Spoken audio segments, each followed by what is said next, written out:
welcome to Soul in Balance. My name's Alicia and I'll be bringing you the full moon report in Cancer, which will be the first full moon for 2018, and it'll be happening on the 2nd of January, Australian Eastern Standard Time at 1:24 p.m. at 11 degrees of Cancer.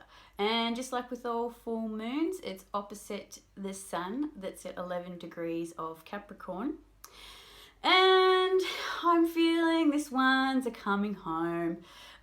Cancer representing the mother and the home. So it's coming back to the self, coming back to our emotions, coming back to who we are, and starting the year from a place of the home. And I couldn't think of a better way to do it because, it's something that we really need. We need to be coming back to ourselves.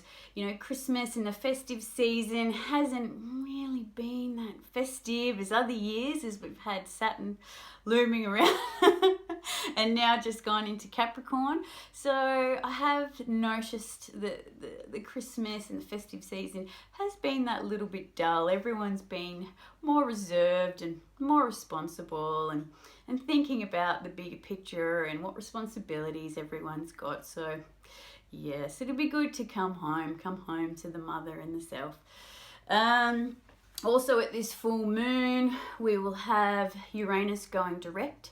So with a lot of things and the revelations and the changes that we've kind of come up with and learnt while it's been in Gemini, it's now going to be moving forward to Taurus. So we can actually put these ideas and revelations and change in place because Taurus represents the earth, the physical aspects. So that's all going to be starting to come together. So any of the changes that you've been thinking you'd like to make will be moving forward. And also with Saturn going into Capricorn, its home, that's another way of, things creating and coming into form. So a lot of things are going to be actually making changes now.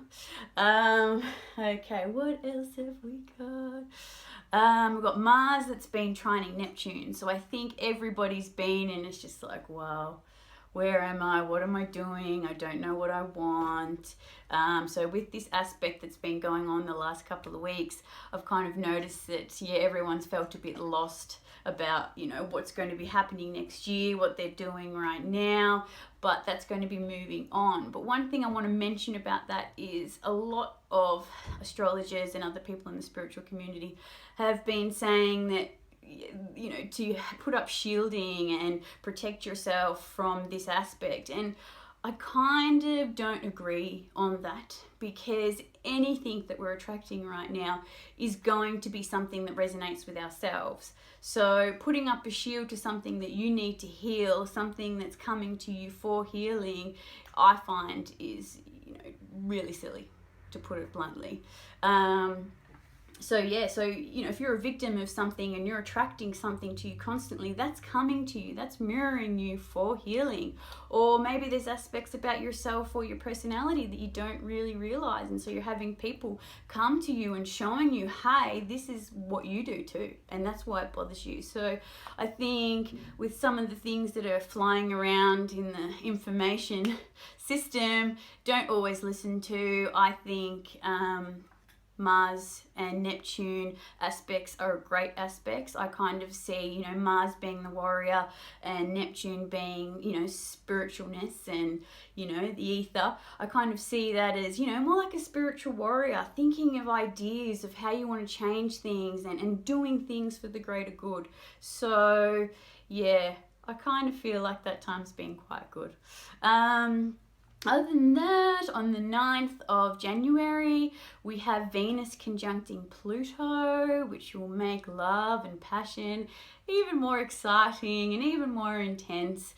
So, bring on the sexual feelings, especially with Mars in Scorpio conjuncting Jupiter. It's just going to be full on passion, connection, and which I really hope is new relationships coming to the forefront, new styles of relationships, interdependent relationships, the ones where, you're free to be yourself. You're not together because you need to be, you're together because you want to be. And, it's it's just a fantastic dynamic. I've written about it a little bit on my Facebook.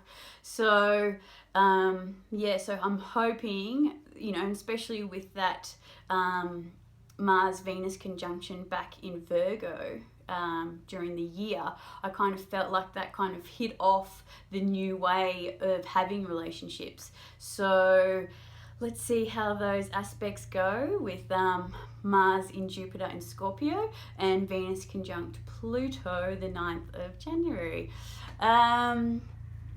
Yeah, so that's pretty much it really. I would kind of say at this time, be really kind to yourself. I think 2018 is going to be another tough year and probably even harder. So I would say the best thing to do at this point is to come home to yourself and ground yourself within yourself. You know, a lot of people say, yep, ground yourself to the earth, ground yourself to your environment, but I just think ground yourself within yourself. And I think the easiest way to do that is to respect how you feel. If you don't want to do something, say no. If you don't like something, don't do it. Don't do anything that is going to affect your happiness, because as soon as you do that, you're not being in a place of self-love.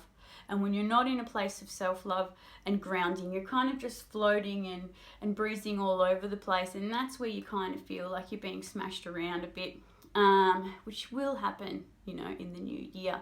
So I think definitely just coming home to the self. And I think that full moon represents that at this time. So respect your emotions, respect how you feel. If something comes up, even food, if you know if food makes you sick, don't have it anymore. Like, do what's completely the best for you, and that will reflect back at you, because we do live in a world and a universe that is the law of attraction. So whatever you're doing for yourself, whatever kind and beautiful things that you're respecting and doing for yourself, other people will also do. So keep that in mind at this time. But anyway, happy full moon and happy new year, and I'll speak to you soon. Thank you.